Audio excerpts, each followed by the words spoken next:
Hello everybody, Chris here from Trinity Holistic. Now in this video today we're going to talk about the pineal gland and the third eye. Okay, what is referred as the third eye. And why I'm doing this, because on YouTube, on Facebook, on Instagram, there's a lot of people that talk about how do I activate my pineal gland, how do I activate my third eye, and people giving advice and information on how to do that. And a lot of the stuff that I'm seeing just doesn't make any sense. There's no knowing or understanding of the process involved, of why we're doing it, how we do it properly. And I would like to break it down in a very simple form within this video. So we're going to talk about, obviously, the definition of what the pineal gland is, what the third eye is, but these are really terminology. These are terms or terminology I don't really use anymore in regards to it. And there are a number of terms or ideas of what we can call it, and I'm going to mention those in this video, and also going to explain why we use that term for that. So let's start off with the pineal gland. So the pineal gland is really a scientific name or term that we use. We call it the pineal gland because it is a small pea-shaped gland, okay, in the brain, and it secretes a hormone called melatonin, okay, and the melatonin has got a number of wonderful healing properties, but what it's kind of known for is the pineal gland secretes melatonin when you are in an environment of darkness. Okay, so when there's darkness, when light drops. So naturally, if we didn't have the invention of electricity and light bulbs and so on, back in the day when we had to have candles, was that when the sun went down, which, for a lot of places that might be, anywhere from 5, obviously changes, some places, the sun's setting very early, but let's just generally say 5:30, 6 o'clock, 7 in the evening. And with that natural process, your pineal gland would start to secrete melatonin, which is initiating you going in to have sleep, right? Go into a mode of sleep. But obviously, with all the light that we have now we're looking at screens, which are especially giving out that blue light. It's really programming our body and our pineal gland to not secrete melatonin, and we're seeing a lot of problems with insomnia and sleeping problems, right, because of that. Blue light's it's a big one in regards to that, and people looking at screens. But essentially, so that brings in circadian rhythms, right? So insomnia and problems that really disturbs our circadian rhythm. And as I say, when we didn't have all these screens and all the lighting and everything like that, we were able to kind of go with the flow of the circadian rhythm of Earth, of the planet, right?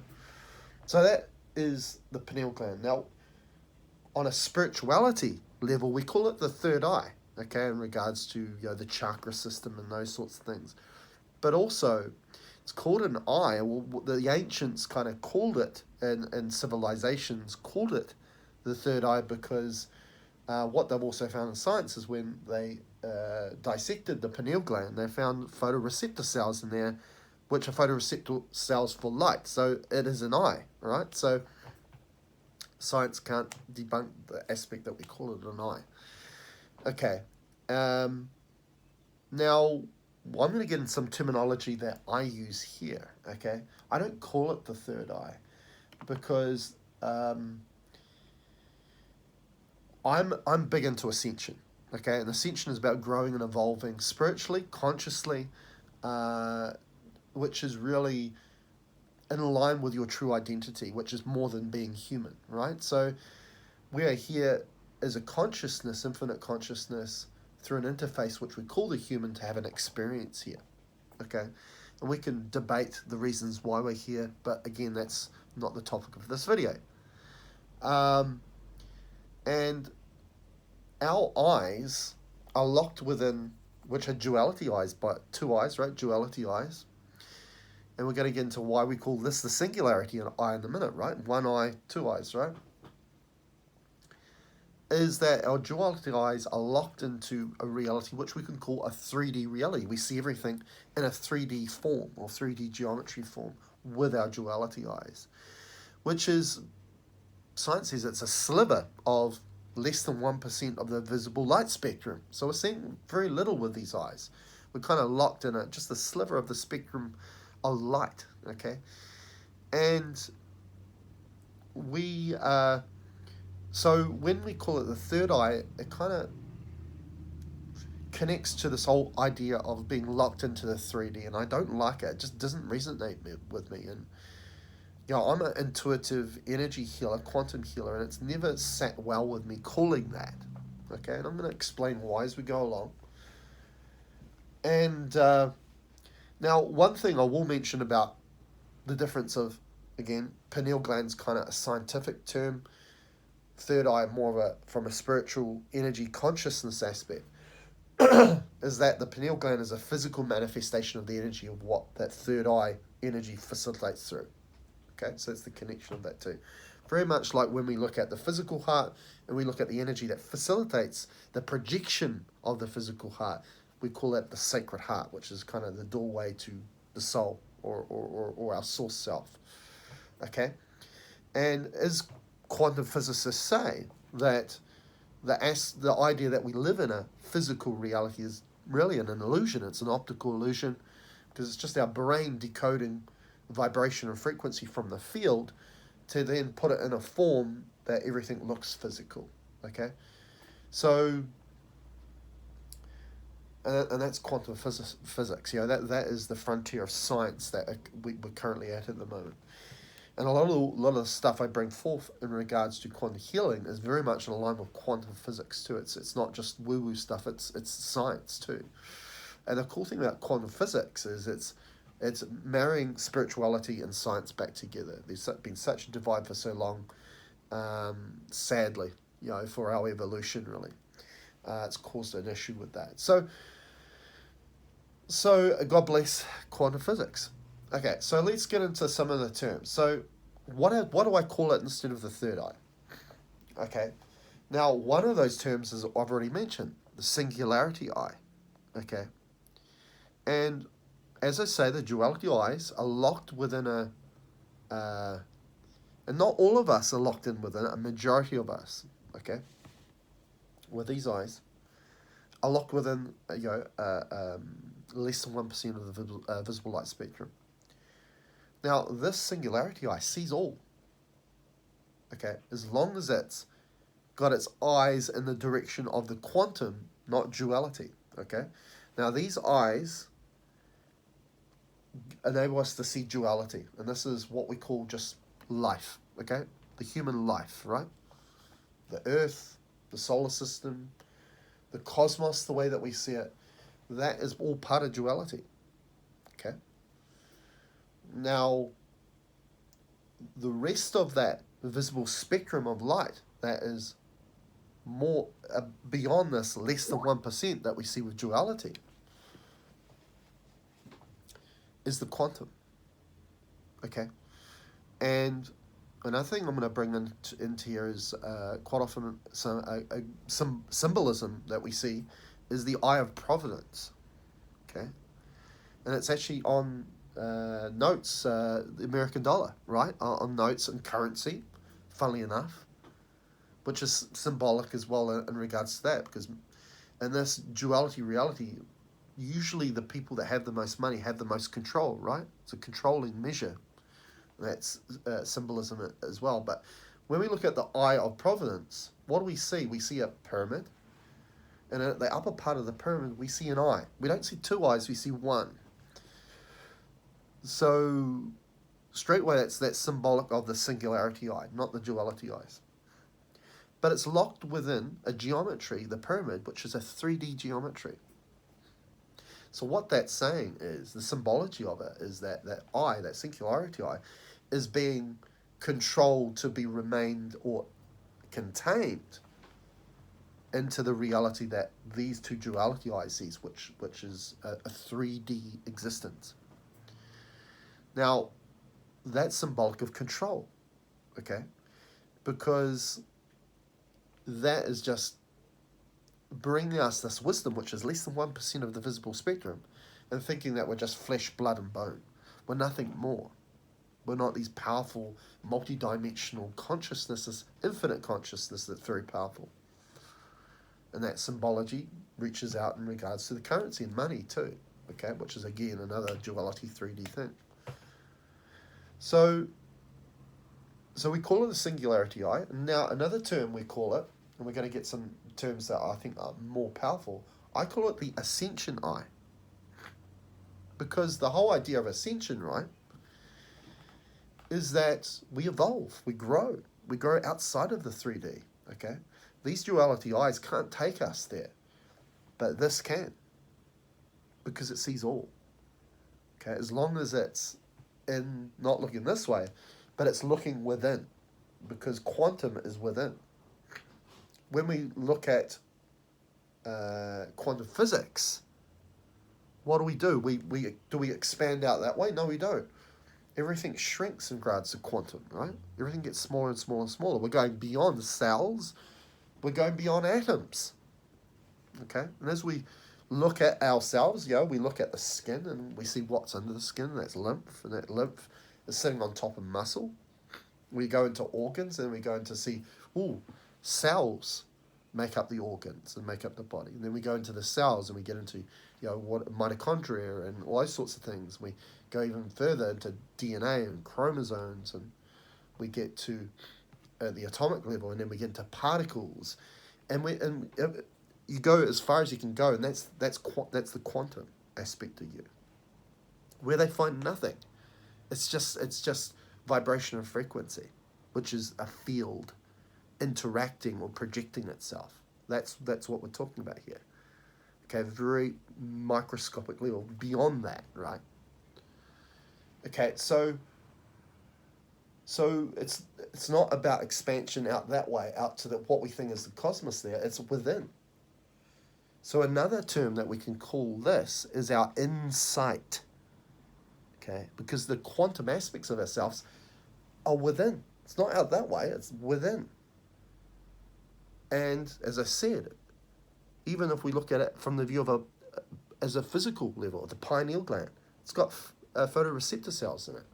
It's an eye. It's got sight, insight. Okay, these are outside, insight.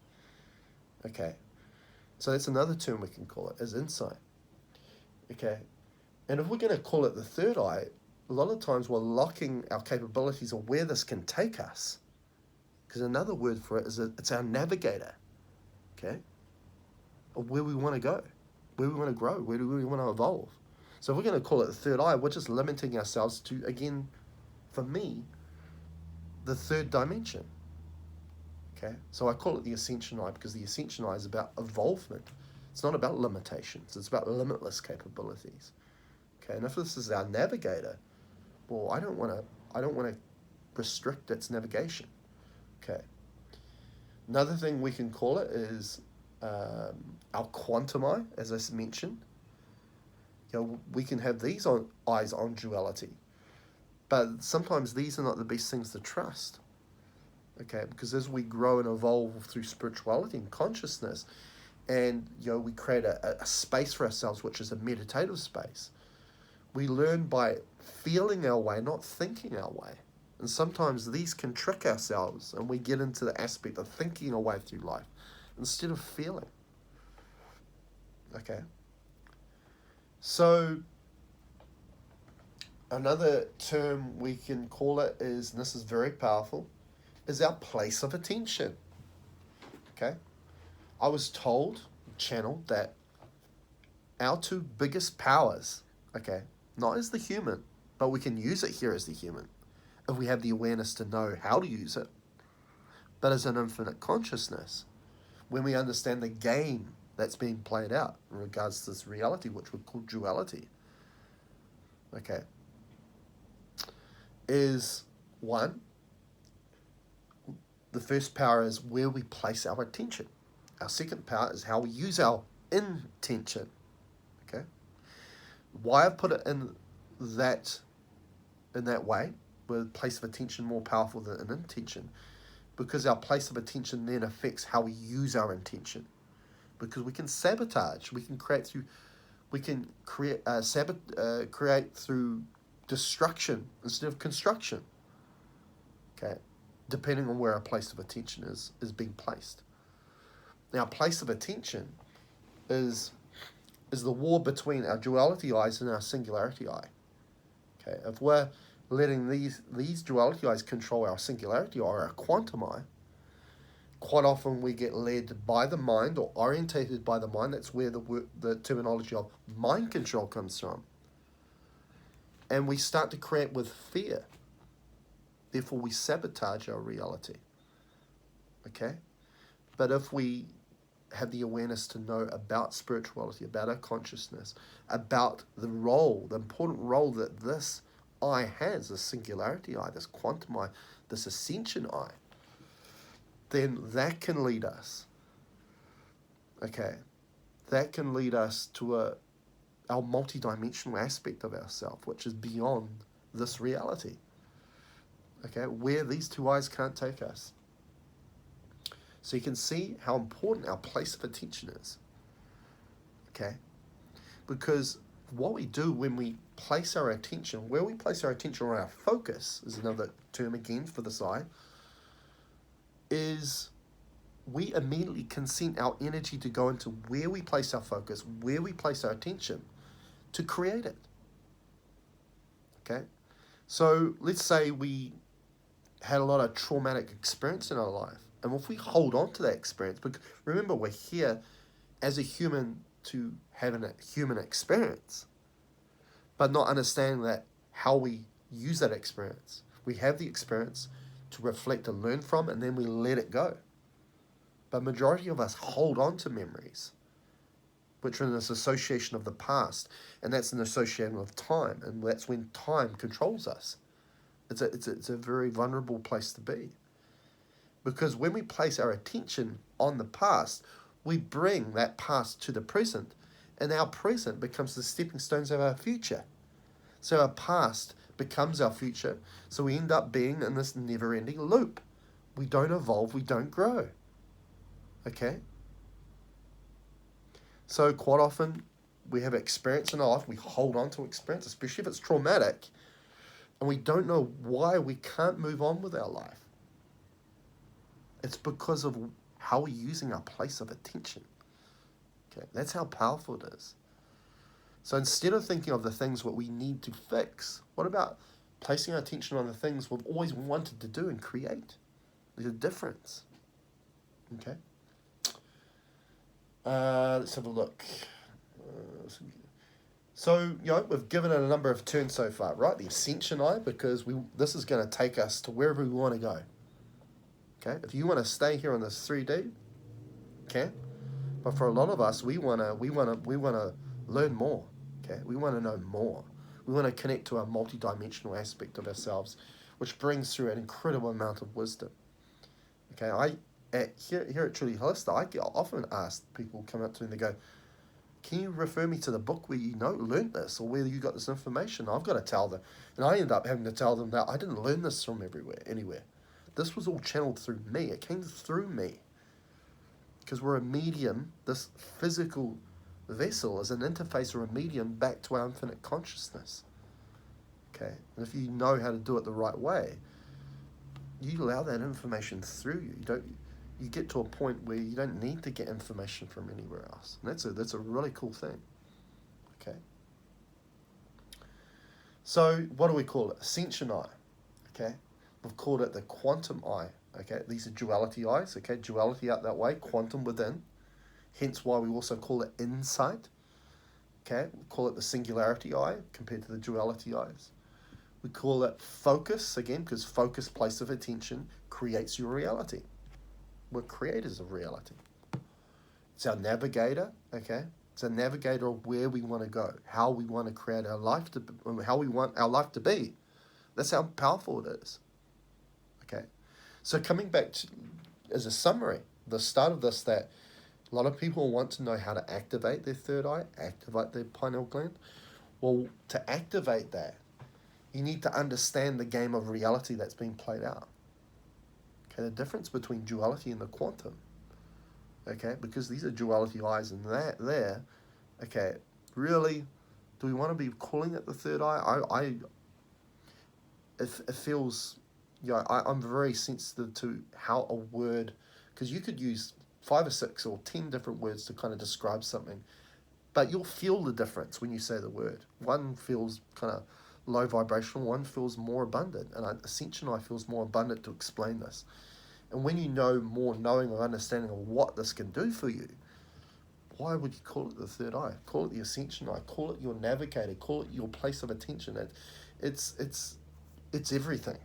Okay, so it's always there for you. So it's not necessarily of an activation. It's about understanding that we don't want to be lured into the game of reality through the mind because of what our duality eyes are predicting in front of us, what the media are telling us, what all these people since the day we've been born in this reality have told us who we are, how we should live our life, and how the world is run. Okay, it's about removing all that programming. Okay, realizing you're the centerpiece of your reality. I can't look through anybody else's eyes. I only look through my own. Okay, through those eyes, we create something that's unique to all of us, our perception of our reality. Okay, so once you realize that we've kind of been hoodwinked, manipulated, controlled through the mind, okay, and mind controlled because we're lured by distraction and duality for our attention, our energy to be placed into something. A lot of the times we don't even want to create. We don't even know that we are creating that. We're putting our own energy into that. Once we understand that game, then we can realize the abilities of this, which means you can activate that. So there's a lot more to it, okay, than some of these things that are kind of being spouted out there in regards to pineal activation, pineal gland activation, and the third eye. Now, if you would like to learn more, if you'd like me to help you with activating this eye here, well, I hope this information, you've learned something from this information, but I can take you even further. We can do energy clearings to help you with this and assist your way into getting the most of how you use this Ascension eye. Until next time.